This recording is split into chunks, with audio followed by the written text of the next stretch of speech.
Hello, everyone, and welcome to the program. This is Politics Today, live on Channels Television. I am Kayode Okikiolu here at Channels Television's global headquarters.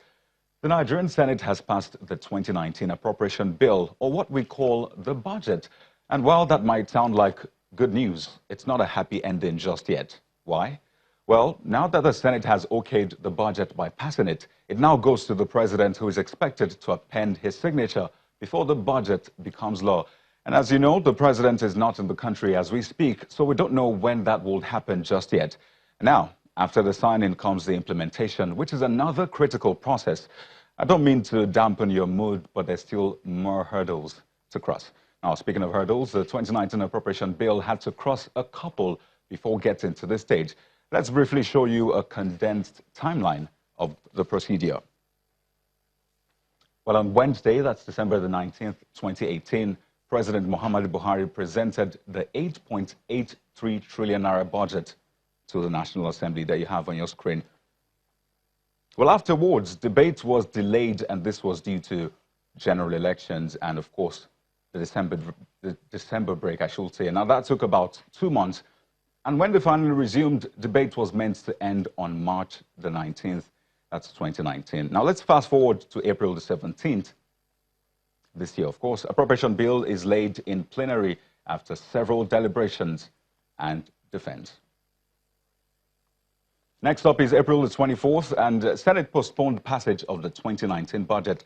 And finally, April the 30th, which is today, Senate passes the 2019 budget. Don't forget that the budget needs to be signed by President Buhari before it becomes law.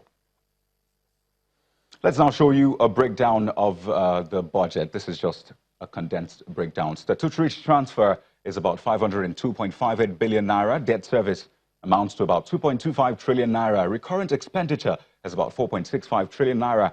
And capital expenditure is about 2.94 trillion naira. Oil benchmark is at 2.3 million barrels per day. And this is, of course, at $60 per barrel.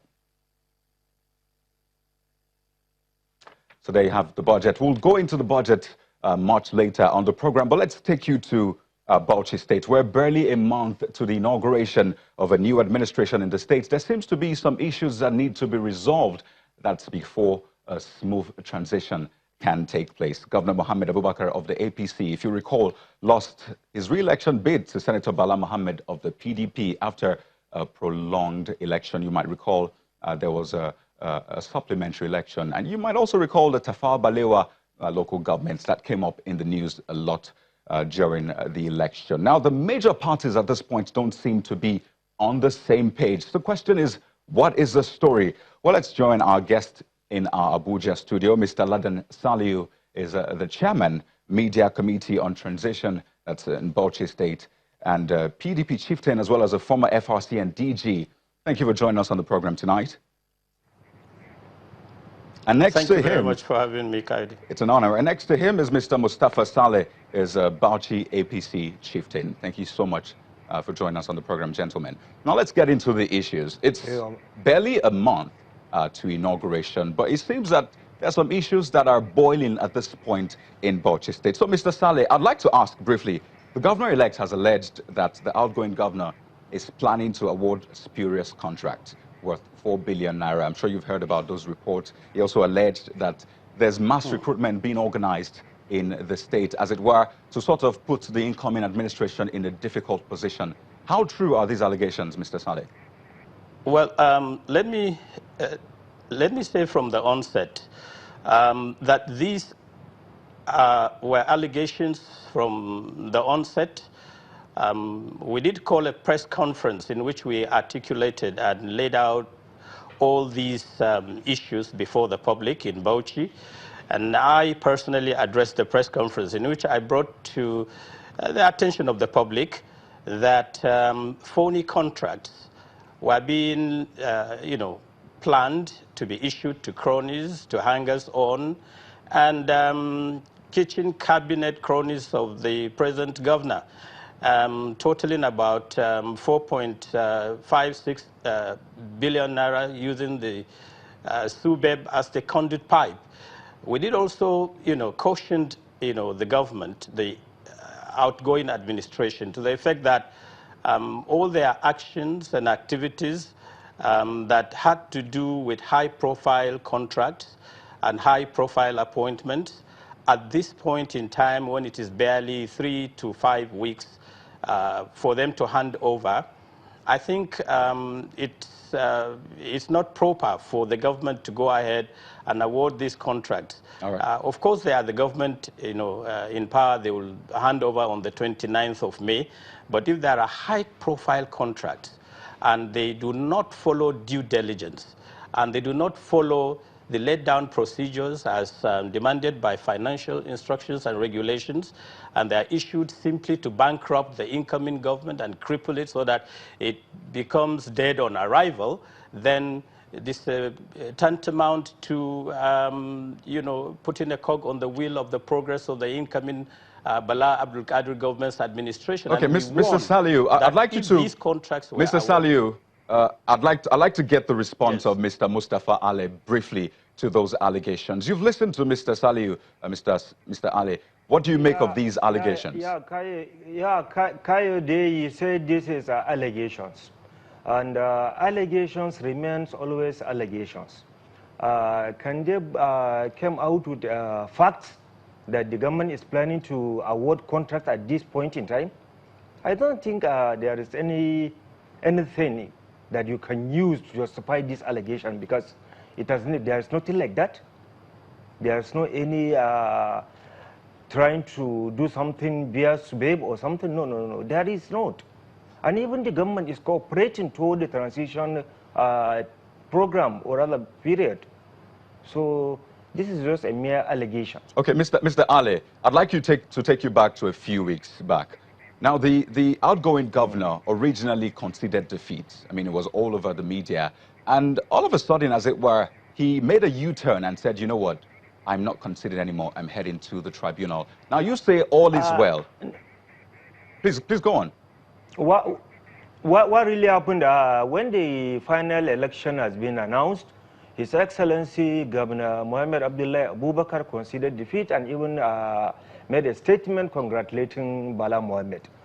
But you know, Mohammed Abdullahi Abubakar is just a person and a politician. He contested this under the platform of APC. So after he congratulated the winner via a statement, the party said they did not agree with that. The tribunal is not Governor Abubakar that went to tribunal. It's the party. It's the party. And the party has so many facts to go for the tribunal. So you're saying this is not the governor's position, this is the party's position? This is not the governor's position, because the governor is a loyal member of the party. Whatever, any decision the party took, Governor Mohammed Abdullahi Abubakar always follow it. All right. So let's... he's not the one that went to the tribunal. All right, let's move on. Now, Mr. Saliu, I'd like to take you up on the governor-elect briefly. We understand there's a court case ongoing right now that borders around allegations of false assets declaration and what have you. Now, the governor-elect has said that this is a bid to distract him coming from the outgoing governor. Why do you say that?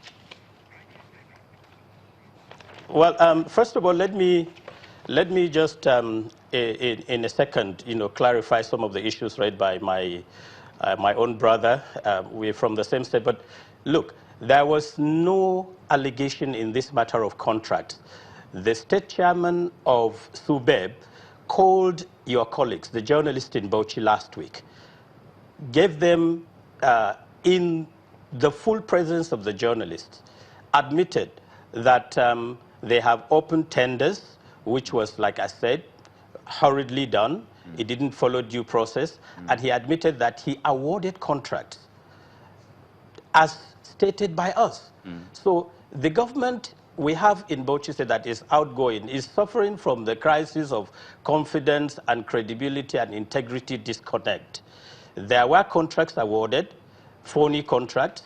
It was admitted by the state SUBEB chairman. He told this to journalists in Bauchi. And so I want my younger brother and friend to liaise with the authorities in Bauchi, this actually did happen. Now, on the issue of the court cases or the court case, I would not like to elucidate or go into deep analysis on the issues raised because it will be it is sub judice at the moment. Definitely. Suffice it to say that the issues of integrity, the issues of fairness, in democracy, the accepted norm of civilized behavior is that you go to the courts, you pronounce somebody guilty, and then the law will naturally take its course.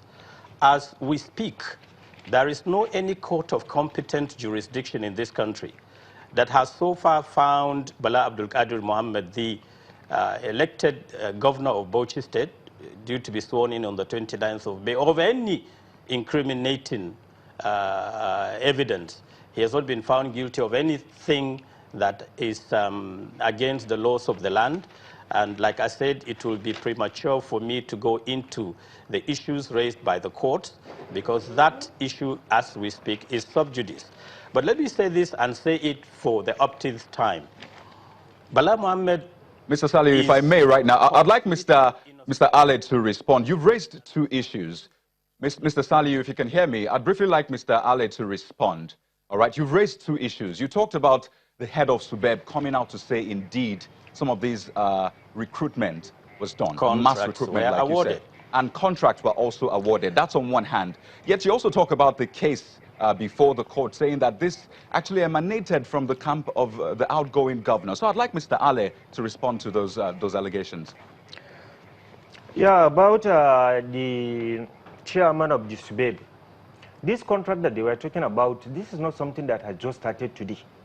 Or it has started before or after the election. The tenders had been opened and companies went into the tender. So it's a continuous process, something that it has been on terrain.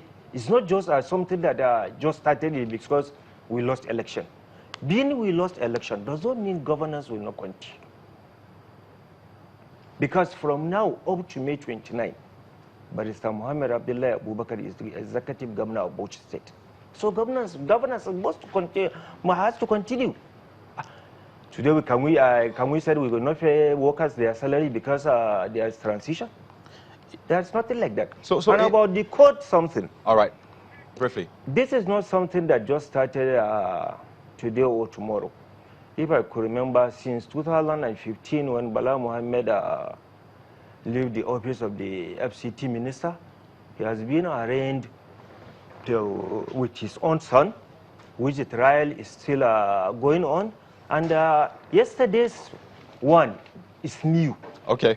It's new based on the new charges of receiving gratification. Okay, Mr. Mustafa Ali, I trust that. And false asset declaration. Okay, Mr. Mustafa Ali. I think this is a good place to let it lie. We'll definitely continue this conversation, but I'd like to thank you very much. Okay, briefly, in 10 seconds, if you want to respond, Mr. Saliu. On that is the fact that, look, this matter is a recycled issue. It has been brought through the back door, albeit to truncate, the swearing in of Bala Abdul Qadir Mohammed, and it will fall like pack of cards. Okay. They've run out of ideas. There's just nothing new on the plate. There's nothing new to show that, look, Bala, when you take an impact assessment. All right, Mr. Laden Saliu, Mr. Laden Saliu, I'm afraid I'll have to cut you short there. If you will allow me, I'm afraid I'll have to cut you short there. Mr. Laden Saliu is the chairman of Media Committee on Transition, Bauchi State PDP, and a chieftain and former FRCN DG. And next to him, of course, Mr. Mustafa Saleh, Bauchi APC chieftain. Gentlemen, I'd like to appreciate you for joining us on the program.